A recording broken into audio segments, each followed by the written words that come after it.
What's going on, guys? Welcome back, and today I'm going to be reviewing another Star Wars book. Now, this one is Star Wars Tarkin by James Luceno, and I was interested in this one because I had heard good things about it, and apparently this one is the second Star Wars canon book to be released after the first one being A New Dawn, and this book is far better than A New Dawn. A New Dawn just sucked, but this one also wasn't that good.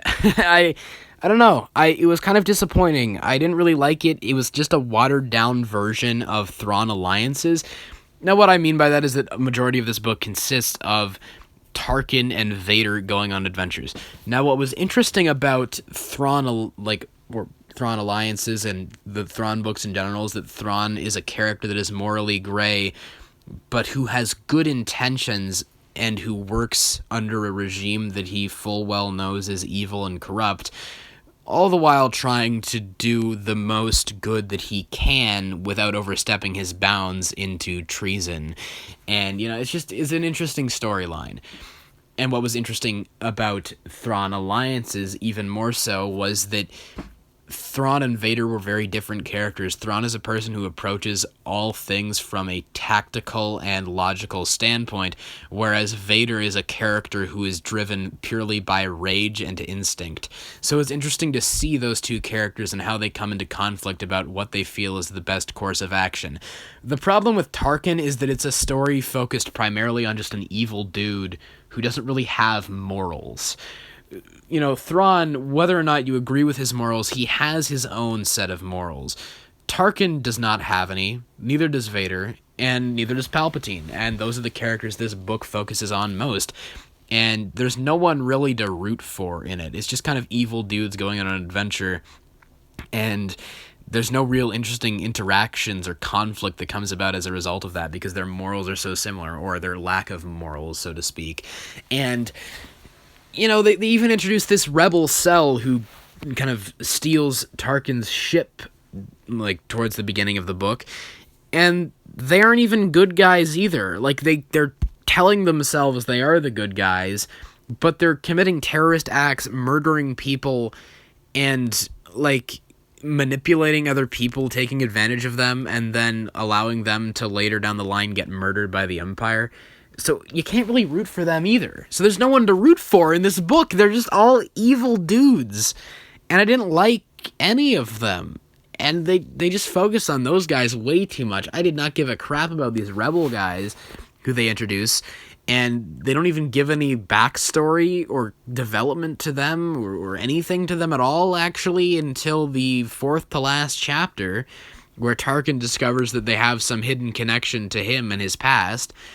But by that point, it's too little too late. I could not care less about that. And, they just focus too much on these superfluous elements. They could have done many interesting things with Tarkin and his past, and perhaps develop the idea that his parents were actually good guys, but then he went down a dark path. No, his parents and his family were all just assholes who believe themselves to be superior and have a superiority complex and believe that all those who they view to be below them should be put in their place. So I can't really root for him either. There's kind of this fun element where it's Tarkin when he's young and he's basically going through these trials in this weird wilderness zone on his homeworld, which was actually pretty interesting. But those elements are only at the beginning and the end, and they don't really give a lot to them, so it's just kind of like, oh, okay, we don't really get a lot of time with the one interesting part, and we gotta listen to all this boring Imperial dialogue, which was way more interesting in Thrawn, because Thrawn's characters were actually interesting. The way Timothy Zahn handled the characters in the Thrawn books were these characters that are actually morally mostly good, but who work within a regime that they don't fully realize the true tyranny of. But in this book, all the characters are fully self-aware of how cruel and unjust the system they work within is, and how cruel and unjust they are. So it's just I don't care about this at all. I don't like any of these dudes. They focus way too much on Palpatine, which I feel may be a result of this writer James Luceno's work on Plagueis, a book that I was actually interested in, but that now I'm kind of questioning actually wanting to read because of how boring this one was. And they just focus way too much on Palpatine sitting around. Like, they just randomly cut back to him at points sitting around on Coruscant in the temple or whatever. And they have, like, this droid character, which I assume is from the Plagueis book. And he's just thinking about Plagueis a lot. And there's a lot about Plagueis. And I'm like, well, this has no place in this story. It doesn't feel like. Like, this feels weird. Why is this here? And it was just, they spend way too much time on him. And I guess that was kind of fan service for people who read James Luceno's Palpatine or Plagueis book. But having not read that, it just felt out of place in this story. And as I already said, these rebel characters are hard to root for. They're just weird, and you know, they don't get any character development at all until towards the end. And by that point, it's too late. There are also weird logical elements that don't make a lot of sense, like the fact that Tarkin's ship is just the best ship ever. It's the best ship. It's got the best weapon systems, the best stealth systems, the best shields, the best everything.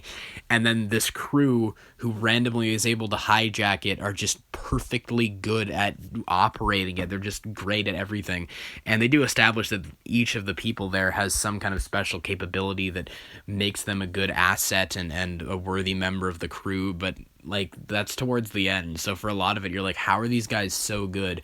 And then also Tarkin is just way too good at analyzing patterns and piecing together what's going on with, you know, this rebel cell and where they're going to appear next and all this. And it's just like, he's almost Thrawn level good. He's almost too good at everything that he does. And like, he made multiple appearances in the Thrawn series, and he was never as good as Thrawn. Thrawn is like the peak of intelligence within the Empire, and it feels weird that Tarkin is just so good at everything. It's like, why? How are you so good? Like, this doesn't make any sense at all. And yeah, it's a weird book. It's really weird. I didn't really like it that much. Like, there were fun elements, as I said, the elements with Tarkin being in this, you know, trial or whatever, going through this trial on his homeworld. That was interesting. And, you know, there's a cool reference, which I actually liked, or a tie-in that I actually really liked that made all these books feel interconnected. There aren't a lot of elements like that, but there's this pirate gang that Tarkin takes down at the beginning of the book. And in, you know, the first Thrawn book in particular, that one, Thrawn basically stops a pirate hijacking, and during his interrogation of the pirates, you know, utters Tarkin's name, and they get kind of afraid, and they end up kind of giving in to Thrawn.